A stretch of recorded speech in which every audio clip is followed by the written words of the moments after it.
Assalamualaikum warahmatullahi wabarakatuh. Perkenalkan, nama saya Triambar Suprapti dengan NPM F1F021045. Saya berasal dari program studi S1 Statistika Universitas Bengkulu. Baiklah, di sini saya akan membuat video pembelajaran materi tentang panjang dan sudut di ruang hasil kali dalam, basis ortonormal dan proses Gram-Schmidt, koordinat dan perubahan basis. Kita langsung saja ke pemaparannya. Yang pertama itu adalah tentang panjang, jarak, dan sudut di ruang hasil kali dalam, di mana terdapat definisi.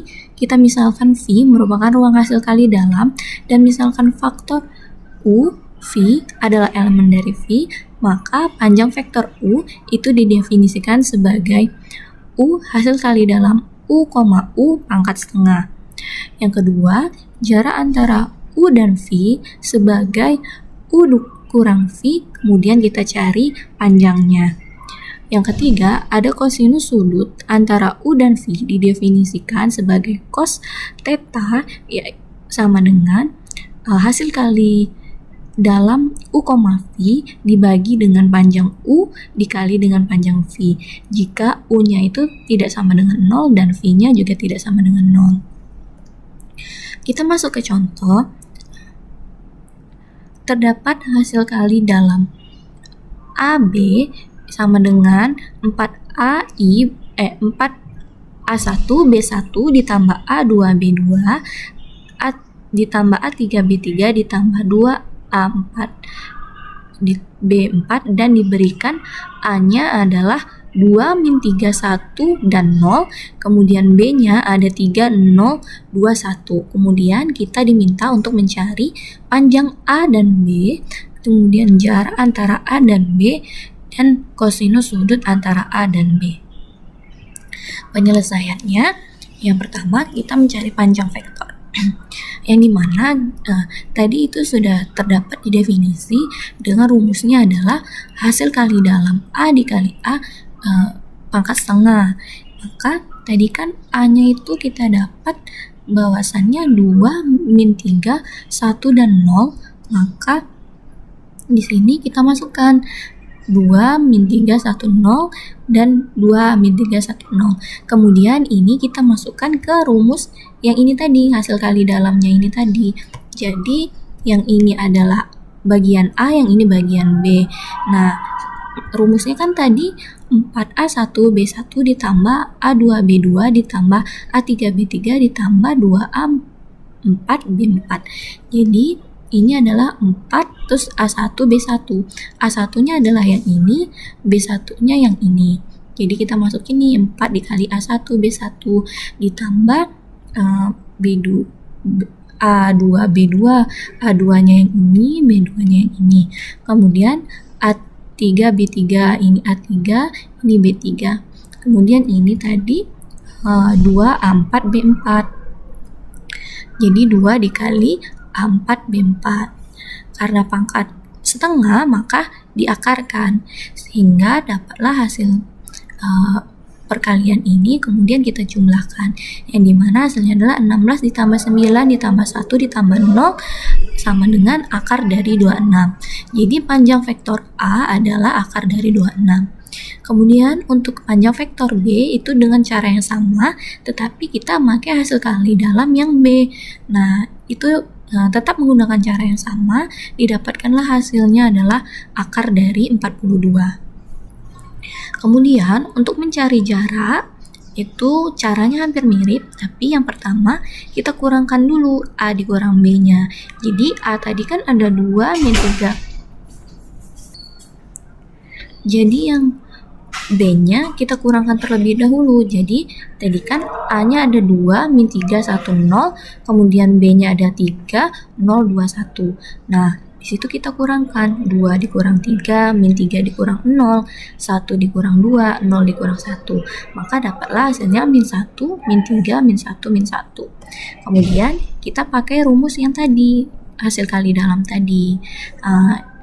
Jadi kita masukkan U kurang V hasil kali dalamnya, terus U kurang V hasil kali dalamnya, sehingga dapatlah hasilnya adalah akar 16, yaitu 4.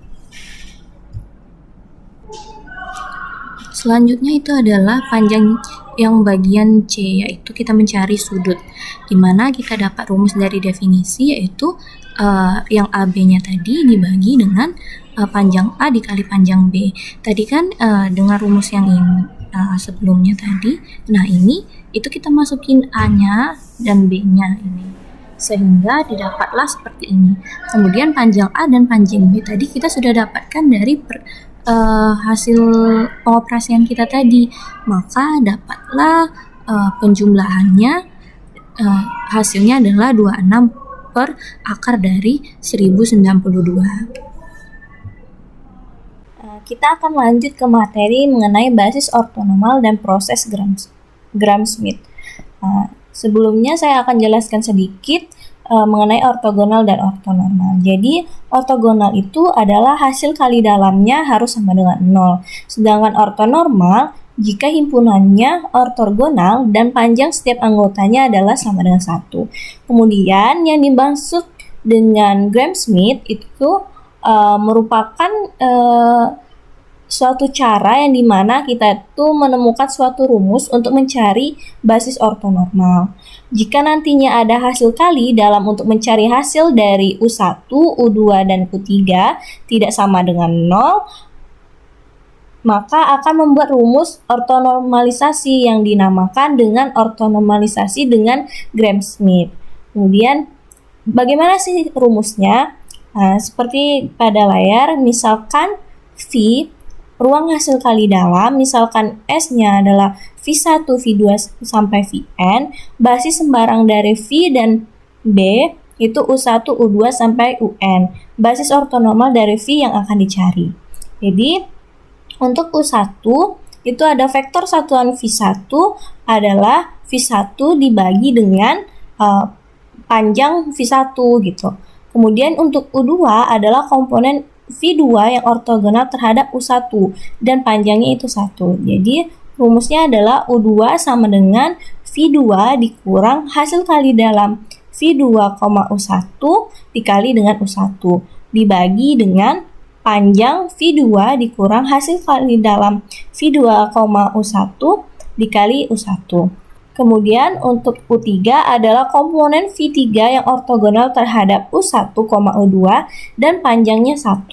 Untuk rumusnya itu ada U3 sama dengan V3 dikurang hasil kali dalam V3, U1 dikali U1 dikurangi hasil kali dalam V3, U2 dikali U2. Kemudian dibagi dengan panjangnya.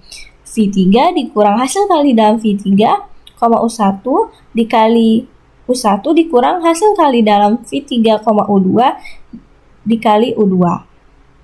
Jika kita lihat ini tuh misalnya ini kan sampai U3. Sebenarnya rumusnya itu ini. Jadi kalau misalnya di sini tuh tadi kan di sini V3, maka yang berubah tuh di sini V3-nya gitu. Kan ini kan kita mencari U3 dikurangi 1 itu kan jadinya U2. Nah, jadi kita tidak perlu lagi ke kelanjutannya. Jadi cukup sampai di sini untuk U3. Sedangkan kalau U4 ini kan misalnya U4 kurang 1 itu U3. Jadi itu masih ada kelanjutannya gitu. Kalau untuk mencari kelanjutannya lagi dengan rumus ini.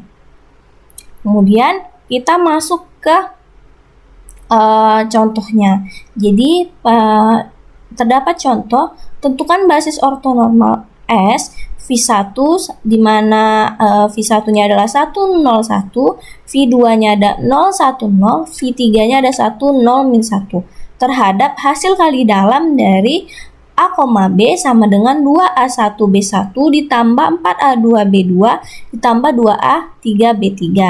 Penyelesaiannya dari rumus yang ada tadi, U1-nya ini sudah kita dapat, yaitu V1 dibagi dengan panjang V1. Kita masukkan ke rumus, V1-nya adalah 1, 0, 1 per kita masukkan ke rumus ini tadi, hasil kali dalam AB atau untuk mencari panjangnya. Jadi 2 dikali A1B1 yaitu 1, kemudian ditambah 4 dikali A2B2 yaitu 00, kemudian ditambah 2 kali A3B3 yaitu 11. Sehingga dapatlah dari akar ini tuh yang bawahnya itu kan adalah akar 4. Akar 4 itu adalah 2, maka dapatlah 1/2, 0,1/2. Kemudian untuk yang U2 dengan menggunakan rumus yang ini tadi, jadi hasil kali dalam V2, U1 ini itu adalah kita kalikan jadi 2 dikali V2U1. V2U1 itu yang ini, V2-nya 0, terus U1-nya adalah setengah ini. Kemudian ditambah 4 dikali, kemudian A2-nya itu 1, kemudian A2-nya itu 1 dan B2-nya adalah 0. Kemudian ditambah dengan 2AB3. A3-nya adalah 0, kemudian B3-nya adalah setengah, sama dengan 0. Karena di sini diketahui bahwa hasil kali dalamnya adalah 0, maka berarti jika dikalikan dengan apapun itu hasilnya akan tetap 0. Maka dari itu muncullah rumus ini, yaitu V2 dibagi dengan panjang dari V2. Di mana rumus U2 ini itu sama seperti penyelesaian pada rumus U1. Jadi kita tinggal masukkan saja V2-nya, kemudian dibagi dengan panjang dari V2. Dapatlah hasilnya adalah 0,1/2,0. Kemudian lanjut ke U3. Kita menggunakan ketentuan rumus yang sudah diberikan, kemudian kita lakukan pengoperasiannya pada hasil kali dalam V3 di U1, ternyata hasilnya 0. Kemudian pada hasil kali dalam V3, U2 itu juga hasilnya 0. Maka kita tidak bisa menggunakan yang ini, sehingga kita gunakan rumus yang sama seperti U2 dan U1 tadi, yaitu U3 sama dengan V3 dibagi dengan panjang V3. Kita masukkan V3-nya adalah 1,0,1 dibagi dengan panjang V3, sehingga didapatlah hasilnya 1/2,0, min 1/2. Jadi basis ortonormalnya adalah untuk U1 adalah setengah, 0 setengah, U2-nya ada 0, setengah 0, U3-nya ada setengah, 0, dan min setengah. Koordinat dan perubahan basis. Dimana jika S itu adalah V1, V2 sampai Vn, basis untuk ruang vektor V, maka V merupakan anggota dari elemen dari V, dapat dinyatakan sebagai kombinasi linear dari vektor-vektor di S sebagai berikut. Jadi V-nya itu sama dengan K1 dikali V1 ditambah K2 dikali V2 ditambah sampai hingga Kn dikali Vn, itu ditambah seterusnya. Jadi skalar-skalar K1 hingga Kn adalah koordinat V relatif terhadap basis S dan vektor, dimana koordinat vektor terhadap basis S itu K1, K2 hingga Kn. Disebut vektor koordinat V relatif terhadap basis S yang dapat juga dinyatakan sebagai vektor kolom berikut. Jadi ini tuh vektor basis, ini vektor kolom. Kemudian kita masuk ke contoh. Tentukan vektor koordinat dari A, yaitu ada 2, min 1, 0, 3 relatif terhadap basis S A1, A2, A3, A4 untuk M 2 kali 2R, di mana A1-nya itu min 1, 0, 1, 0, A2-nya 1, 0, 1, 0, A3-nya 0, 1, 0, 0, A4-nya ada 0, 0, 0, 1. Nah, kita selesaikan. Jadi kita misalkan vektor koordinat A terhadap basis S-nya itu kan K1, K2, K3, K4, maka A-nya adalah K1 kali A1 ditambah K2 A2 ditambah K3 A3 ditambah K4 A4. Atau bisa kita jabarkan tadi kan A-nya itu adalah 2 min 1 0 3 sama dengan K1 dikali A1. A1-nya yang ini, kemudian ditambah K2 dikali A2 ditambah K3 dikali A3 ditambah K4 dikali A4. Kemudian ini diperoleh SPL sebagai berikut. Jadi mencarinya itu sama seperti pengoperasian SPL homogen, yang dimana itu tuh video pemaparannya ada di pertemuan 7. Seperti yang sudah dijelaskan di situ, maka kita menggunakan cara yang sama, itu kita mendapatkan SPL nih, sistem persamaan linearnya. Jadi yaitu min K1 ditambah K2 sama dengan 2, K1 ditambah K2 sama dengan 0, K3 sama dengan min 1, K4-nya adalah 3. Jadi penyelesaian SPL tersebut didapatlah K1-nya ini kan tadi ini kan min K1 ditambah K2, maka K1-nya itu min 1, K2-nya adalah 1, K3-nya min 1, K4-nya 3. Jadi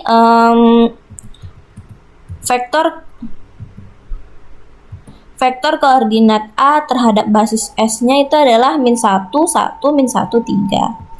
Kemudian adalah masalah perubahan basis.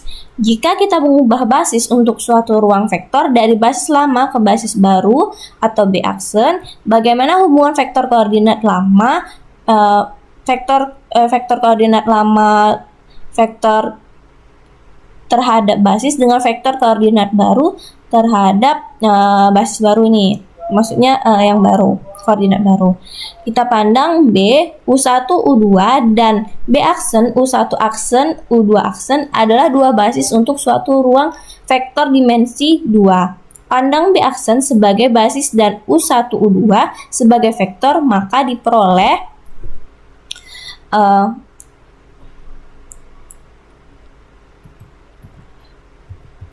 vektor koordinat U1 dengan basis aksen sama dengan AB dan U2 B aksen sama dengan CD. Untuk suatu ABCD adalah anggota bilangan real. Artinya untuk U1 itu U1 aksen ditambah BU2 aksen, dan U2-nya ada CU1 aksen ditambah DU2 aksen.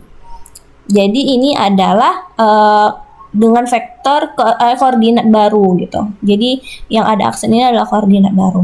Sekarang kita misalkan V adalah anggota V sebarang dan koordinat V dengan basis K1 adalah sama dengan K1 K2, maka V-nya adalah K1 dikali U1 ditambah K2 dikali U2.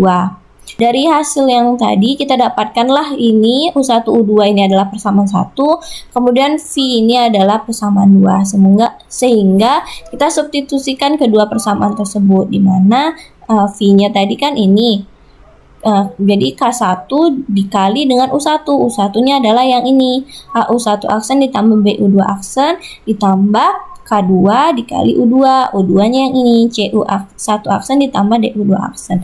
Maka didapatlah K1A ditambah K2C dikali U1 aksen ditambah K1B ditambah K2D dikali U2 aksen.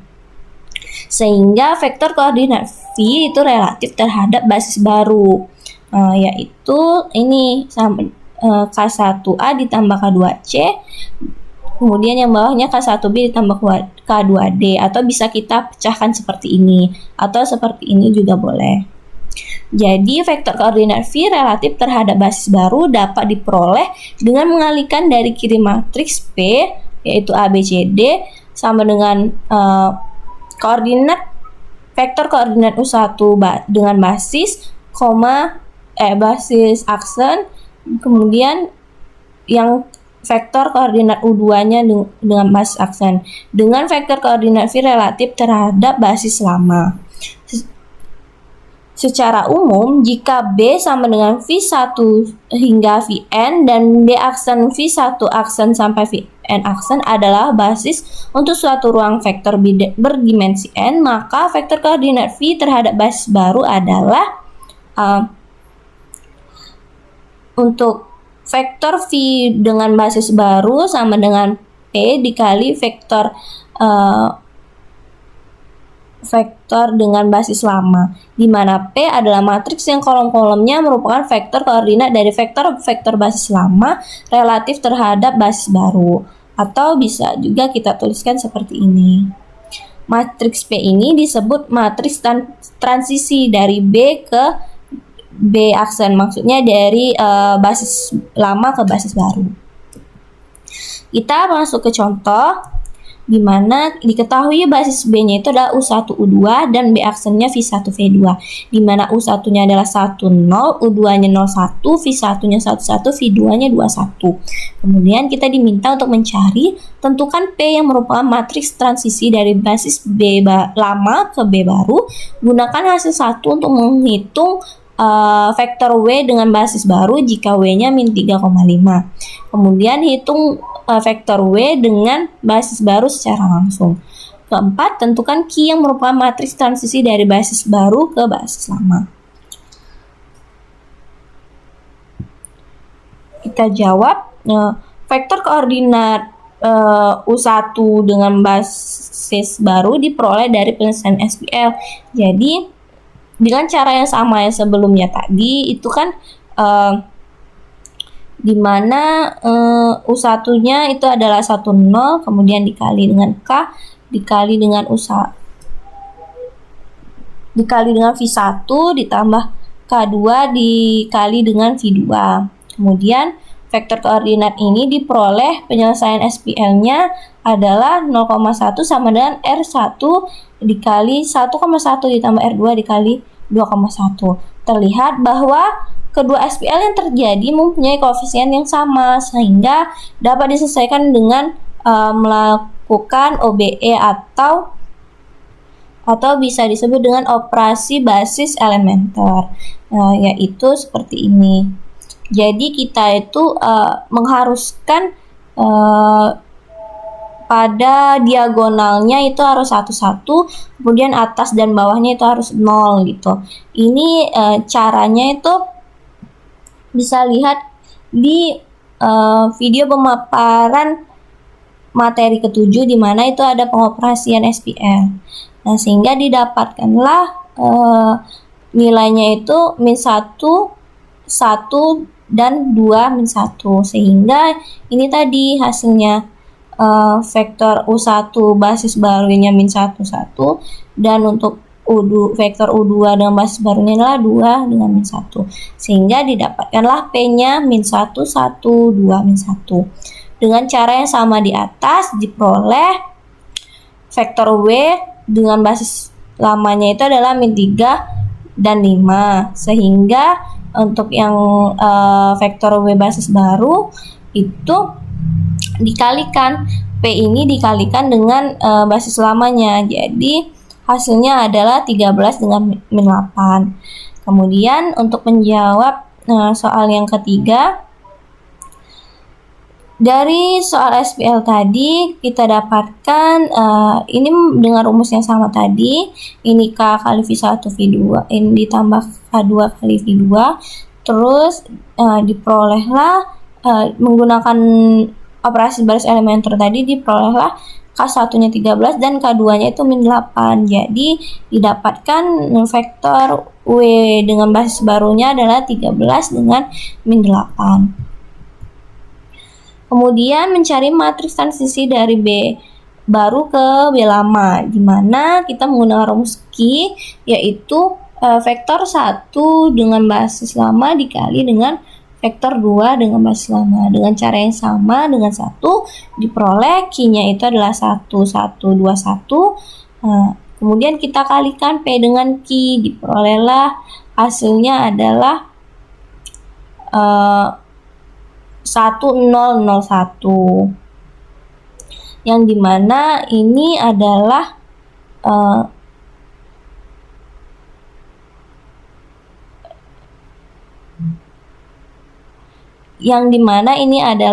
matriks identitas I2 sama dengan QP, sehingga Q-nya sama dengan P aksen.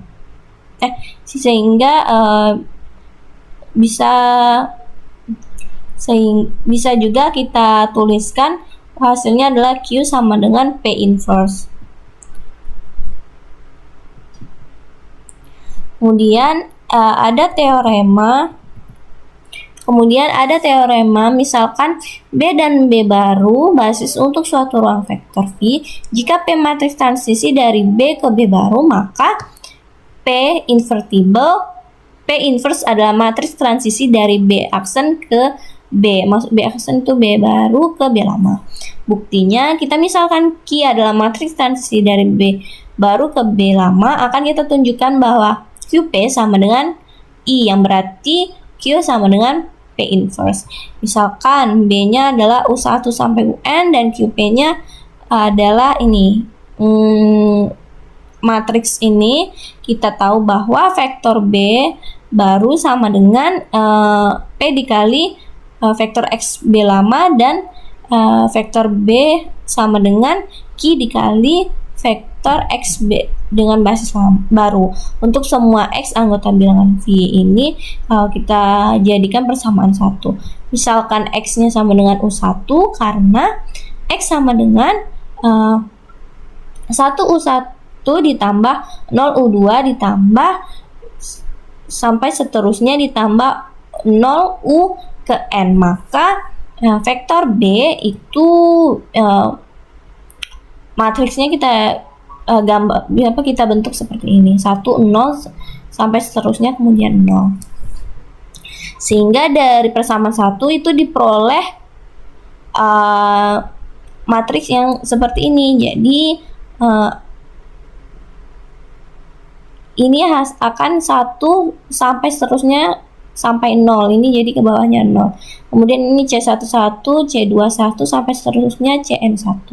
Dengan cara yang sama, jika kita mensubstitusikan X U2, X U3 dan sampai seterusnya X UN, akan diperoleh matriks berikut. Jadi QP ini sama dengan I ke N, sehingga Q sama dengan P inverse terbukti.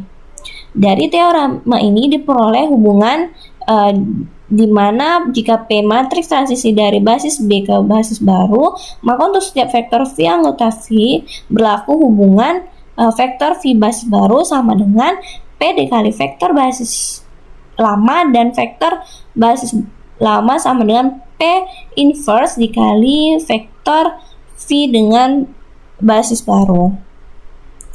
Oke, mungkin sekian pemaparan video dari saya, materi mengenai panjang dan sudut di ruang hasil kali dalam, basis ortonormal dan proses Gram-Schmidt, dan koordinat dan perubahan basis. Cukup sekian, apabila ada kesalahan saya mohon maaf. Saya akhiri, wassalamualaikum warahmatullahi wabarakatuh.